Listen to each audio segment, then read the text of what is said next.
سورہ نساء سے آیت نمبر 140 کی تلاوت کی ہے۔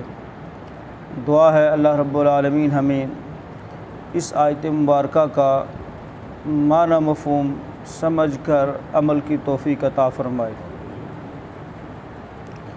منافقین جن کے طرز عمل اور ان کے انجام کے متعلق ہم بہت کچھ پڑھ چکے ہیں، عذاب علیم کی بشارت اور ان کا طرز عمل کہ وہ اہل ایمان کو چھوڑ کر اللہ کے دشمنوں کے ہاں جا کے بیٹھتے ہیں اور وہاں عزت اپنے لیے، مقام، سٹیٹس، وہاں بیٹھ کر ان کی ٹور بنتی ہے، اپنے تئیں وہ اس بات پر بڑے خوش ہوتے ہیں۔ اللہ رب العالمین نے ایسی مجالس، ایسی محفل جہاں اللہ رب العالمین کی آیات کا مذاق اڑایا جائے، دین کے بارے میں فکرے کسے جائیں یا دین الہی کے بارے میں کوئی اس کے اندر کمی بیشی یا فضول قسم کی بحث کے اندر پڑے ہوں جو لوگ، ان کی مجلس میں اہل ایمان کو بیٹھنے سے ہی منع فرما دیا ہے۔ چاہے جائے کہ بندہ وہاں پر کچھ مقاصد لے کر جائے، وہاں پروٹوکول لے یا وہاں بیٹھ کر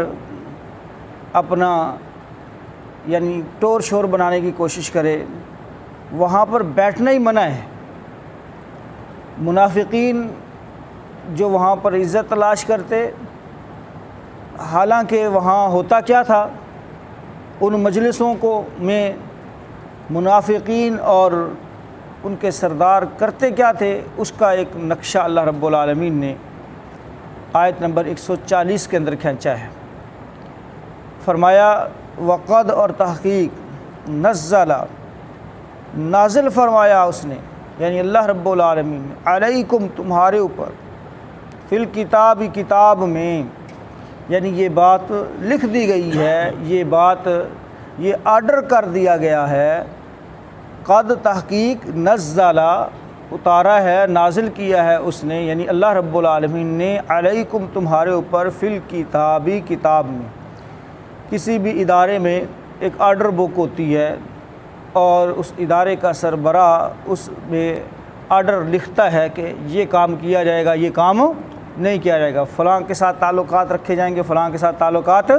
نہیں رکھے جائیں گے۔ وہ اپنی اس کے مطابق، اپنے اختیارات کے مطابق اس کے اندر لکھتا ہے۔ اللہ مالک الملک چونکہ پوری کائنات کا خالق اور مالک ہے، وہ اپنے بندوں پر جو چاہے پابندی لگا دے، تو اس نے کتاب کے اندر یہ آرڈر نازل کر دیا ہے، ان یہ کہ اذا جب سمعتم سنو تم آیات اللہ، اللہ کی آیات کو، یکفر بہا ان کا انکار کیا جا رہا ہے، کسی بھی مجلس میں، کسی بھی محفل میں، کسی بھی جگہ پر چند بندے بیٹھے ہیں اور وہ اللہ کی آیات کے ساتھ کیا کر رہے ہیں؟ کفر کر رہے ہیں، ان کا انکار کر رہے ہیں۔ یکفر بہا ان کے ساتھ کفر کیا جاتا ہے، وَيُسْتَهْزَأُ بِهَا اور ان کا مذاق اڑایا جاتا ہے، یعنی اللہ کی آیات ان کے ساتھ ان کا کفر، انکار اور ان کا مذاق۔ دیکھو جی یہ حکم نازل ہو گیا، یہ پردے کا حکم، دیکھو کون پردہ کر سکتا ہے، ساک اٹھن جاتا ہے، یہ ہوتا ہے، وہ ہوتا ہے، اسی طرح سے اور دیگر بہت ساری باتیں، ان کا مذاق اڑایا جا رہا ہے۔ فرمایا فَلَا تَقْعُدُوا پس مت بیٹھو، معہم ان کے ساتھ۔ اللہ نے یہ کیا کر دیا ہے؟ آرڈر کر دیا ہے، حکم کر دیا ہے کہ ایسی محفل میں، ایسی مجلس میں، ایسے لوگوں کے ساتھ قطعاً نہ بیٹھو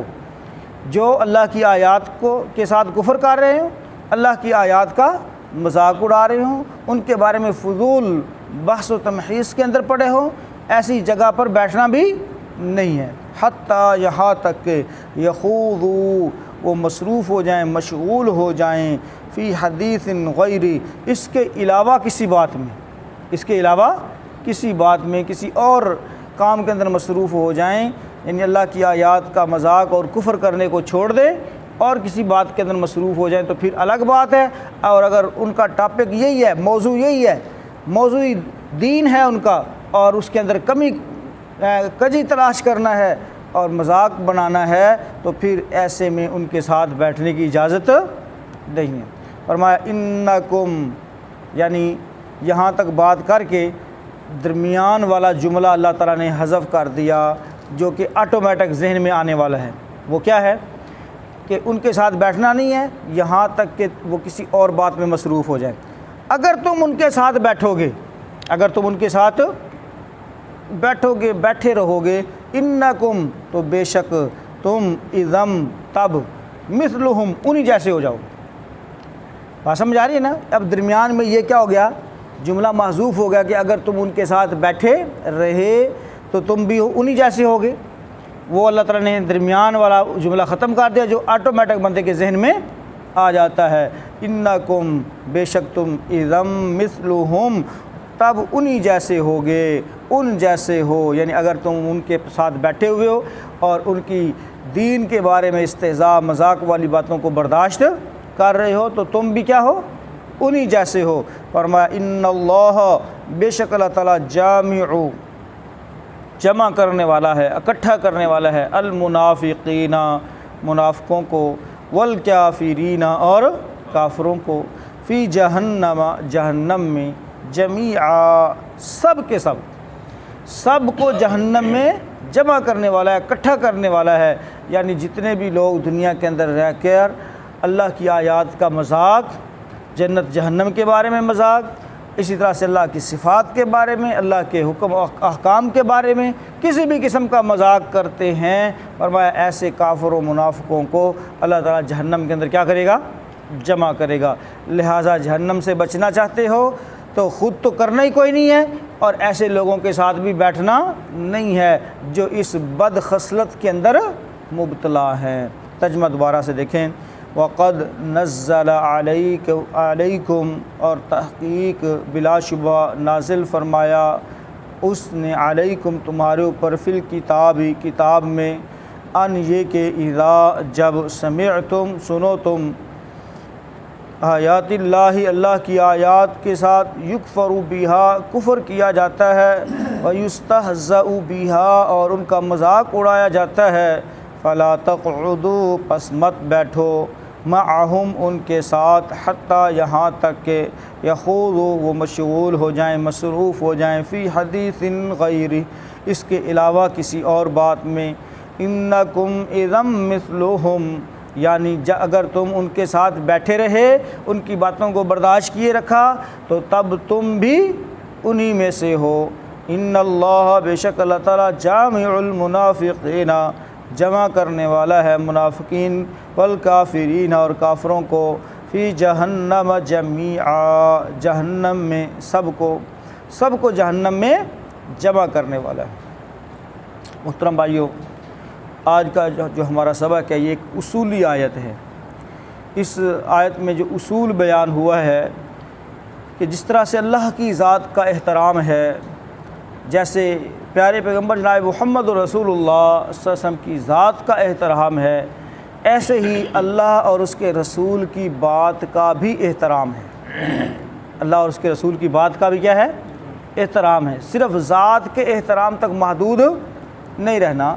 ان کی بات کا بھی احترام کرنا ہے، جو اللہ کی آیات ہیں ان کا بھی کیا کرنا ہے، احترام کرنا ہے، جو رسول اللہ صلی اللہ علیہ وسلم کی اقوال ہیں، افعال ہیں، سنت ہے، حدیث ہے، اس کا بھی کیا کرنا ہے، احترام کرنا ہے۔ وہ بات، وہ حکم، احکام سمجھ میں آئے تب بھی ان کا احترام کرنا ہے، سمجھ میں نہ آئے تب بھی ان کا کیا کرنا ہے، احترام کرنا ہے۔ وہ قابل عمل ہوں تب بھی، اور اگر قابل عمل نہ ہوں، جو ہماری یعنی کی طرف سے، جو ہماری سوچ کے مطابق، تو تب بھی ان کا کیا کرنا ہے، احترام کرنا ہے۔ یہ نہیں کہ یہ تو قابل عمل نہیں ہے، لہٰذا جو قابل عمل نہیں ہے ہم اس کو کچھ سمجھتے نہیں ہیں۔ حالانکہ دین میں قرآن ہو، حدیث ہو، کوئی ایسی بات ہے ہی نہیں جو قابل عمل نہ ہو، کیونکہ اللہ تعالیٰ نے ایک اصول، ضابطہ مقرر کیا ہے، لا یکلف اللہ نفسا الا وسعہا، اللہ رب العالمین نے کسی بھی جان پر اس کی استطاعت سے بڑھ کر بوجھ نہیں ڈالا، ڈالتا ہی نہیں اللہ رب العالمین۔ یعنی جو بھی حکم دیا ہے وہ کسی خاص حالات میں اس کے اوپر بندہ عمل نہ کر پائے تو اس کی بھی اللہ تعالیٰ نے گنجائش دے دی ہے اس کو۔ مثلا نماز جو ہے وہ بندہ کھڑے ہو کر نہیں پڑھ سکتا تو اس کو حکم دے دیا کہ وہ بیٹھ کے پڑھ لے، وہ لیٹ کے پڑھ لے، اشارے سے پڑھ لے، وضو نہیں کر سکتا تیمم کے ساتھ پڑھ لے۔ اسی طرح سے جنگ میں ہے، خطرے میں ہے تو پوری نماز نہیں پڑھ سکتا، آدھی پڑھ لے، سفر کے اندر ہے آدھی پڑھ لے، قصر پڑھ لے۔ یعنی حالات کے ساتھ ساتھ اس کو رعایت تو اللہ تعالیٰ نے ضرور دے دی ہے، رعایت اللہ تعالیٰ نے ضرور دے دی ہے، لیکن اس کے لیے یہ بہانہ کہ یہ تو قابل عمل نہیں ہے، ایسی کوئی بات نہیں ہے۔ ہاں انسان ہے، اس کی اپنی سوچ بن سکتی ہے کہ یہ چیز قابل عمل نہیں ہے، لیکن اگر وہ تھوڑی سی کوشش کرے گا تو ہر حکم ہی قابل عمل ہے۔ مثال کے طور پر اس وقت دنیا کا یہ ذہن بن گیا ہے کہ ہم سود کے بغیر ہماری معیشت نہیں چل سکتی، بینکوں کے بغیر نظام نہیں چل سکتا، حالانکہ اس سے پہلے دنیا کی بڑی عمر ہے، دنیا کی کیا ہے؟ بڑی عمر ہے۔ یعنی سودی نظام، بینکوں کا نظام، یہ زیادہ سے زیادہ 100 سال اس کو متعارف ہوئے ہیں، اتنا ہی ہوا ہے نا، 100 سال اس کو، جبکہ اسلام کی عمر کتنی ہو گئی ہے اس وقت؟ 1400 سال اسلام کی عمر ہو گئی ہے۔ اور اس سے پہلے جو دنیا آباد ہے یعنی عیسیٰ علیہ السلام سے یہ 2022 جا رہا ہے، بات سمجھ آ رہی ہے نا؟ یعنی 100 سالہ نظام کو تو ہم اتنا مضبوطی کے ساتھ چمٹے ہوئے ہیں، اور اس کے برعکس جس کے اندر اتنا وقت گزر چکا ہے، اس کے بغیر جو دنیا رہی ہے اس کو ہم کچھ بھی نہیں سمجھتے۔ ہم یہ سمجھتے ہیں کہ اب یہ آیات قابل عمل نہیں رہی کہ سود کے بغیر کوئی معاشرہ زندہ رہ سکے، معیشت چل سکے، حالانکہ ان چیزوں کا نقصان بھی ہم اپنی آنکھوں سے دیکھ رہے ہیں۔ سودی معیشت محترم بھائیوں وہ بالکل کنارے پر کھڑی ہے، گڑھے کے کنارے پر کھڑی ہے، بس ایک ہی دھکا لگنا ہے اور اس نے گڑھے کے اندر جا گرنا ہے۔ سودی نظام معیشت ہے، اس کی کوئی بقا نہیں ہے، لیکن پھر اس کے اوپر ڈسکشن چل رہی ہوتی ہے، اس کا دفاع کیا جا رہا ہوتا ہے، اس کو لانچ کیا جا رہا ہے، اس کو جو ہے پروموٹ کیا جا رہا ہے۔ مطلب یہ ہے کہ ایسی کوئی بھی مجلس، ایسی کوئی بھی بات اور ایسی کوئی بھی مجلس وہ انفرادی طور پر ہو، اجتماعی طور پر ہو، محترم بھائیو جہاں اللہ کی نافرمانی کی کوئی بات ہو رہی ہے تو اس مجلس میں، اس محفل میں اہل ایمان کو بیٹھنا ہی نہیں چاہیے، بیٹھنا ہی نہیں چاہیے۔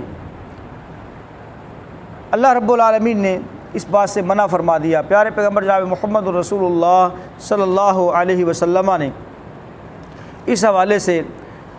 فرمایا کہ جو شخص اللہ پر اور آخرت کے دن پر ایمان رکھتا ہے، آخرت کے دن پر اور اللہ پر ایمان رکھتا ہے، فرمایا وہ ایسے دسترخوان پر ہرگز نہ بیٹھے جس پر شراب کا دور چلتا ہے، یعنی نافرمانی کی مجلس ہے، جہاں پر اللہ کی آیات کا مذاق اڑایا جاتا ہے، جہاں پر کوئی حرام کام ہوتا ہے وہاں پر بیٹھنے کی اجازت ہی نہیں۔ تو محترم بھائیو منافقین ان کا طرز عمل یہ تھا کہ اہل ایمان کی مجلسوں کو، محفلوں کو چھوڑ کر، جو کہ باقاعدہ طور پر علمی مجلسیں ہوتی تھی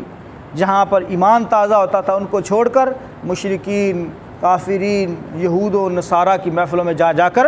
بیٹھتے تھے۔ اور اگر کوئی ان سے پوچھتا ہاں جی وہاں پر جا کر کیوں بیٹھتے ہو، تو پھر وہ طرح طرح کے عذر بناتے، مجبوری ظاہر کرتے، ہم تو ایسے بس، یا پھر کہتے ہاں ہم ایسے چلے گئے تھے، یا اللہ کی آیات کے ساتھ مذاق میں شریک بھی ہوتے اور پھر وہ اس بات کو کہہ دیتے کہ ہم تو مذاق کر رہے تھے۔ بھئی اللہ رب العالمین کی آیات ہی مذاق کے لیے رہ گئی ہیں اور تمہیں کوئی ٹاپک ہی نہیں ملا بحث کرنے کا، اور کوئی موضوع تمہارے پاس نہیں ہے، صرف اللہ کی آیات، دین رہ گیا ہے۔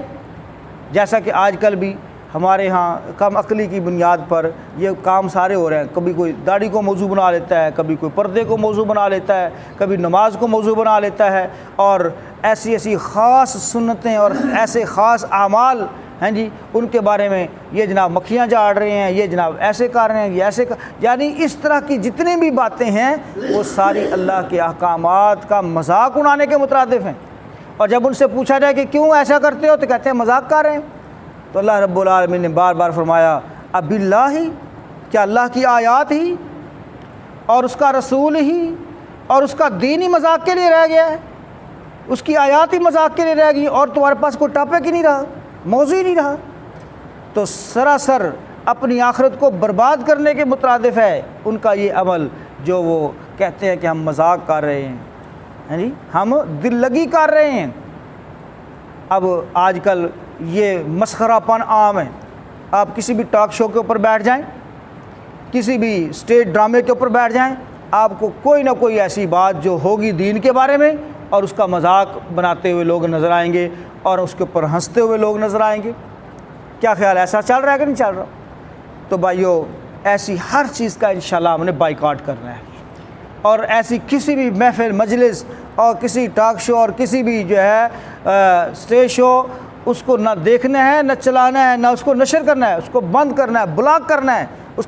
کے خلاف کمپین کرنی ہے، اس کے خلاف اس کو بلاک کرنا ہے۔ محترم بھائیو یہ ہمارا مذہبی دینی اخلاقی فریضہ ہے۔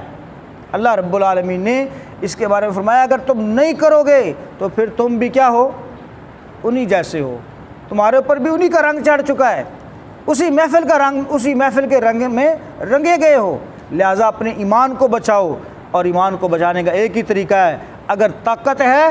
تو اس عمل کو اپنے ہاتھ سے روک دو، اور اگر ہاتھ سے نہیں روک سکتے تو دوسرا کیا ہے، زبان سے روک دو، اور اگر زبان سے بھی نہیں روک سکتے تو پھر دل میں برا جانو، ان کے ہم پیالہ ہم نوالا نہ بنو، وہاں سے اٹھ کے چلے جاؤ۔ اللہ کی آیات کا مذاق اور ایمان والا برداشت کر جائے، وہاں سے اٹھ کے چلے جاؤ، ناراضگی کا اظہار کرو کہ بھائی یہ نہیں چلے گا، یہاں پر بیٹھے ہوئے کلمہ پڑھنے کے باوجود تم ایسے کام کرتے ہو، ایسی بات کرتے ہو، یہ نہیں چلے گا، یہ ہم سے برداشت نہیں ہوتا۔ تو یہ ہے محترم بھائیو ایمان کی نشانی۔ اور اگر اتنا بھی دل میں نہیں آتا، اتنی بات بھی دل میں نہیں آتی کہ یار ان کو میں یہ بات ٹھیک نہیں کر رہے، میں یہاں سے اٹھ کے چلا رہا ہوں، تو پھر ایمان تو رہ ہی نہیں جاتا، اس کے بعد تو معمولی ایمان بھی نہیں رہ جاتا، ایمان ہی خطرے میں پڑ جاتا ہے۔ تو بھائیو یہ آیت مبارکہ اصولی آیت ہے۔ اللہ تعالیٰ سے دعا کرتے ہیں اللہ رب العالمین ہمیں اس آیت مبارکہ کو سمجھ کر عمل کی توفیق عطا فرمائے۔ دیکھ لیجئے اس آیت مبارکہ کو جو بات سمجھ آئے تو پوچھ لیجیے۔